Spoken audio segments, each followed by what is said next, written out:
அனைவருக்கும் வணக்கம். இன்னைக்கு நான் படிக்க போகிற புத்தகம் கி. ராஜநாராயணன் அவர்களின் மனிதம். இந்த மாதிரி நிறைய கதைகள் தெரிஞ்சுக்க எல்லாரும் மறக்காமல் நூல் வாசம் சேனலில் சப்ஸ்கிரைப் பண்ணிக்கோங்க. இந்த கதையை கி. ராஜநாராயணன் அவர்கள் ஜூலை மாதம் 1960 எழுதியிருக்காங்க.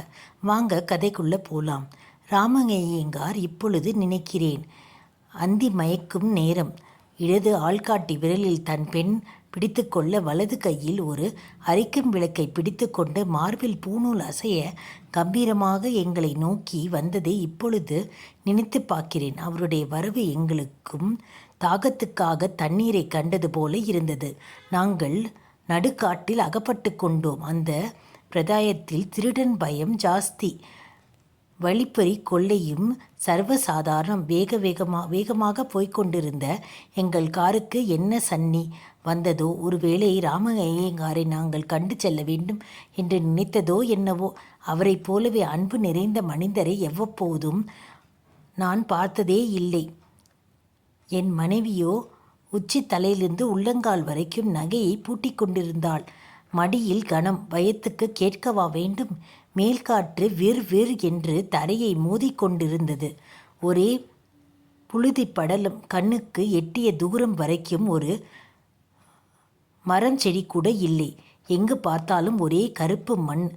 வெந்து போன ஈரலை போல ஒரே கருப்பு. என்ன பயங்கரம்! இந்த பயங்கரமான சூழ்நிலையில் இங்குள்ள மனிதர்களிடத்தில் பயங்கர குணத்தை கேட்கவா வேண்டும்? டிரைவர் அவசரமாக ரிப்பேர் பார்த்து கொண்டிருந்தான். இருட்டு எங்களை நோக்கி மெல்ல மெல்ல தரை இறங்கி வந்து எங்களுக்கு என்ன செய்வது என்று தெரியவில்லை. அப்போ அதோ பாரு, பூச்சாண்டி வருது.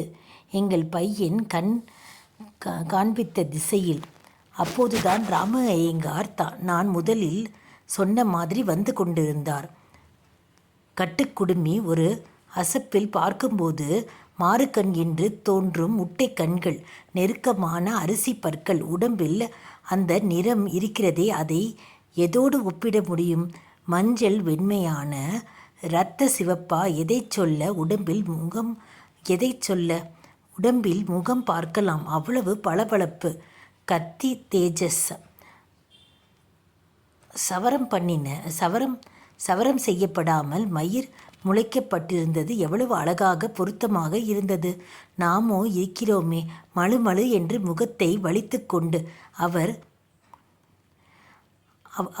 கட்டியிருந்த வேஷ்டி பட்டை போட்டு அவ்வளவு அழகாக இருந்தது. நாமும் வேஷ்டி ஊர்த்துகிறோமே வெள்ளேர் என்று. சிவந்த கீற்று உதடுகள். புன் சிரிப்பு. எம்மை நோக்கி நெருங்கி வந்தார். குரல் இனிமையாக. முதலில் என்ன சொன்னார் என்று விளங்கவில்லை. கார் ரிப்பேரா? அந்தி வேளையில் இப்படி தனியா இந்த இடத்துல நிற்க வேண்டாம். நம்ம வீட்டுக்கு போகலாம் வாருங்கள். மனைவி என் முகத்தை நோக்கிய. நான் அவள் முகத்தை நோக்க. எங்கள் பையனோ ராமய்யங்காரின் மகளை நோக்கி சிரித்து கொண்டிருந்தான். யார் இந்த பிராமணன்? கடவுளா திருடனா? என் மனைவி ராமய்யங்கார் பெண்ணை குரோதத்தோடு பார்த்து கொண்டிருந்தாள். அந்த பெண்தான் எவ்வளவு அழகாக இருந்தாள். குழந்தை இப்படி இருந்தால் தாய் எப்படி இருப்பாளோ? டிரைவருக்கு லைட் தேவைப்படுகிறது. அறிந்த ராமய்யங்கார் அதை டிரைவரிடம் கொடுத்தார். அவன் வேலையை மும்முரமானான். உங்கள் வீடு எங்கே? அதோ அதோ அதோ தெரிகிறது பாருங்கள். வீடும் கடையும் ஒன்றுதான். கடையா? என்ன கடை? காப்பி கடை தான். ஒத்த கடை என்று சொல்லுவார்கள். கடை விற்கிறது காரியமில்லை. கால்நடையாக போகிறவங்க வரவங்களுக்கு தாகத்திற்கு தண்ணீர் கொடுக்க உதவுறேன். அதுதான் நான் செய்கிறேன். நான் அவரை பார்த்தேன். உயர்ந்த மனிதராக தோன்றினார் எனக்கு. அவர் எதையோ பார்த்து கொண்டிருந்தார். குறியில்லாத பார்வை. குழந்தை, உன் பேர் என்ன? மாமா கேட்குறாரு, பதில் சொல்லு. நந்தினி. பேரும் அழகாக இருந்தது. குழந்தைகள் இருவரும் நண்பர்களாகிவிட்டார்கள். அதற்குள் பெரியவர்கள் ஏன் இப்படி ஒட்ட மாட்டேன் என்கிறார்கள்? சூனியம் பிடித்த கழுதைகள். பேசிக்கொண்டே நடந்தோம். குழந்தைகள் கைகோர்த்து கொண்டு முன்பாக ஓடினார்கள். என் மனைவி எங்களை பின்தொடர்ந்து வந்து கொண்டிருந்தாள். எதுவும் யாரிடமும் பேசவில்லை. அவளுக்கு யாராவது அழகாக இருந்தால் பிடிக்காது. அவள் அட்டை கருப்பு. அவளுக்கு சிகப்பு என்றாலே பிடிக்காது. கடை வாசலுக்கு முன் போட்டிருந்த பலகையில் உட்கார்ந்து கொண்டிருந்தாள் என் மனைவி. முகச்சுளிப்புடன் வாயை குவித்து குவித்து உஸ்ஸென்று மூச்சு விட்டு கொண்டிருந்தாள். அவளை எப்படி உள்ளே போகச் சொல்வது என்று தெரியாமல் திகைத்தார் ராமையங்கார். உள்ளிருந்து ஒரு வயதான அம்மா வந்து இவளை உள்ளே வாருங்கள் என்றார். முக ஜாடத்துக்கு ராமையங்கார் தாயாரத்தான் இருக்க வேண்டும் என்று நன்றாக தெரிந்தது. இவளோ அசையிற மாதிரி தெரியவில்லை. குழந்தைகள் இருவரும் உள்ளே இருந்தார்கள். அப்பொழுது ராமையங்காரின் மனைவியாகத்தான் இருக்க வேண்டும். நந்தினியோட முகஜாடை தெரிந்தது. மாமி உள்ளே வாருங்கள். இந்த குரலில் வேண்டுதல் முன் நிற்கும் சக்தி உலகத்தில் யாருக்கு உண்டு? ஒரு குடும்பத்துக்கு இப்படி கச்சிதமான ஒரு சின்ன வீடு போதுமா? கம்மந்தட்டையால் அழகாக வேயப்பட்டிருந்தது. மண் தரை சாணி போட்டு சுத்தமாக லட்சுமி கடாட்சம். நாங்களும் உள்ளே போனோம்.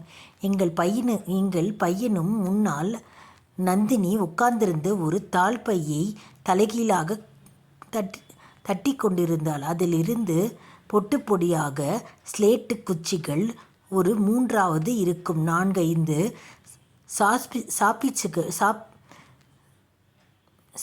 சாப்பீஸ் துண்டுகள் வந்து கொட்டியது. ஒரு தீப்பெட்டி, மடித்து வைத்த ஒரு டிராமா நோட்டீஸ், இவ்வளவும் விழுந்து குவிந்தது. ராமையங்காரும் மற்றவர்களும் சிரித்தார்கள். குழந்தைகள் மிரண்டு எங்களை நோக்கின. பையன் சினுங்கிக் கொண்டே வந்து அவன் அம்மாவின் முந்தானையை பற்றி கொண்டான். ராமையங்கார் அவனுக்கு பச்சனமும் காப்பியும் கொடுத்தார். எதற்காக? அதற்கான துட்டை எடுப்பதற்காக. மணிப்பரசை கை போவதற்குள் ராமையங்கார் என் கைகளை பற்றி கொண்டார். நான் ஆச்சரியத்தோடு பார்த்தேன். பரவாயில்ல, எனக்கு சங்கடமாக போய்விட்டது. என்ன செய்வதே என்று தெரியவில்லை. உள்ளே நகைகளை பற்றி சம்பாஷணை நடந்து கொண்டிருந்தது. ராமையங்கார் வெத்தலை செல்லத்தை என் பக்கம் தள்ளி தான் வெற்றிலை போட ஆரம்பித்தார். வெற்றிலை பழக்கம் எனக்கில்லை என்றேன். அவர் போடுவதை பார்த்து கொண்டிருந்தேன். இடது கையால் ரட்டினக்கால் போட்டுக்கொண்டு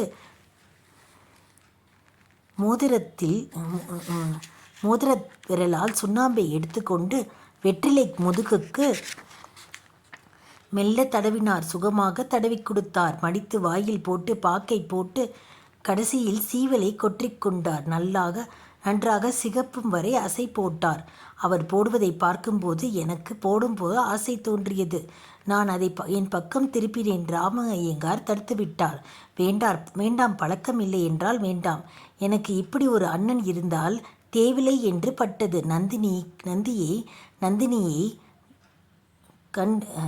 நந்தினியை தவறு செய்யும் போதெல்லாம் அபிஷ்டு என்று சொல்லுவார். இந்த வார்த்தை நாங்கள் இதுவரை கேள்விப்படாது. எங்களுக்கு அது வேடிக்கையாக இருந்தது. என் மனதிற்குள் பல தடவை அப்படி சொல்லி பார்த்து கொண்டேன். அதற்கு என்ன அர்த்தமோ எனக்கு தெரியவில்லை. ஒரு நாளைக்கு எவ்வளவு விற்கும்? 7 ரூபாயிலிருந்து 8 ரூபாய், சில நாட்களில் 10லேருந்து 12 ரூபாய். கடன் நிறைய போகுமா? இல்லை, வேண்டுமென்று கொடுக்கறதில்லை என்று வைத்திருக்கிறேன். நான் ஏதோ சொல்ல வாயை திறப்பதற்குள் ராமையங்கார் தொடர்ந்தார். இதில் என்ன நாங்கள் இந்த மக்கள் மூட ஜனங்கள். இவங்க ஒரு பதனிக்காக நிறைய வேலைகளை செய்வார்கள். ஆனால் நம்ம பரிசுத்தமாக இருந்து விட்டால் நம்ம இடத்துல எந்த பிரச்சனையும் வராது. நம்பிக்கையில் அவ்வளவு அழுத்தம். ரிப்பேர் முடிந்துவிட்டது என்று சொல்லி டிரைவர் கூப்பிட வந்துவிட்டார். நாங்கள் பிரிய வேண்டிய நேரம் வந்துவிட்டது. விடை பெற்றுக்கொள்ள ஆரம்பித்தோம். குங்குமம், பழம், வெற்றிலை முதலில் என் மனைவிக்கு கொடுத்தார்கள். சுமங்கலிக்கு செய்யும் மரியாதை. இது மாதிரி நல்ல பழக்கங்கள் இருந்தது அவர்களிடம். புறப்படும்போது ராமையங்கார் என் கைகளை பற்றி சௌக்கியமாக போய் வாருங்கள். வரும்போது இந்த ஏழை குடிசையை தங்கி போக வேண்டும் என்றால் அவருடைய கை விரல்கள் அள்ளித்தண்டு போல ஜில் என்று இருந்தது. வணங்கி புறப்பட்டோம். உள்ளம் ஆனந்தத்தால் தத்தளித்தது. பயணத்தில் 3 நாளும் எங்களுக்கு சதா இவர்களை பற்றி பேச்சுத்தான். எங்கள் பையன் விஷமமாக செய்தால் நான் அவனை அபிஷ்டு என்று சொல்வேன். அவனும் என்னை பதிலுக்கு அபிஷ்டு என்பான். ஆனால் என் மனைவிக்கு அது பிடிக்கவே இல்லை. மனைவி எங்களை பார்க்கும்போது அவளை நேராக இதை சொல்லி விளையாடுவோம். பிரயாணம் முடிந்து 3வது நாள் திரும்பும்போது ராமஐயங்காருக்கு பச்சை பாக்கும் தளிர் வெற்றிலையும் வாங்கி கொண்டேன். நந்தினிக்கு செண்பகப்பூவும் பழங்களையும் வாங்கி கொண்டோம். கயத்தாரை அடுத்து வரும்போது மேல் காற்று வந்துவிட்டது. இன்னும் கொஞ்ச நேரத்தில் ராமஐயங்காரை பார்த்துவிடுவோம் என்ற சந்தோஷம் எனக்கு. எங்கள் பையன் பூவையும் பழங்களையும் கையில் எடுத்துக்கொண்டான். என் மனைவி மாத்திரம் உம்மென்று இருந்தாள். அதே சாயங்கால நேரம் டிரைவர் காரை நிறுத்திவிட்டு எங்களை பார்த்தான். எனக்கு விளங்கவில்லை. அந்த கடையை காணலையே. வேகமாக அடித்த என் நெஞ்சில் சப்தம் எனக்கே கேட்டது. இது என்ன அநியாயம்? எங்கள் பக்கத்தில் நின்றிருந்த 4 கருகிப்போன மண் சுவர்கள். மடார் என்று காரில் கதவை திறந்து கொண்டு இறங்கினேன். காற்று ஒவ்வொன்றும் இறைந்து என்று சுட்டு அடித்தது. சில சமயம் கேலியாக சிரித்தது. காற்றில் எதிர்ப்புறம் சாய்ந்து நடந்து முன்னேறினேன். ஆம், இது ராமஐயங்கார் வசித்த வீடுதானே. என் முகத்தில் சாம்பல் வீசி அடித்தது. உள்ளம் விசித்தது. ராமஐயங்கார் என்று உரக்க கூப்பிடும் போல இருந்தது. காரில் பக்கம் வந்து சேர்ந்து நின்றேன். நந்தினி அவர்களை எல்லாம் எங்கப்பா காணும்? தூரத்தில் ஆற்று இடையூறுகள் பாடும் குரல் கேட்டது. கைகளை குவித்து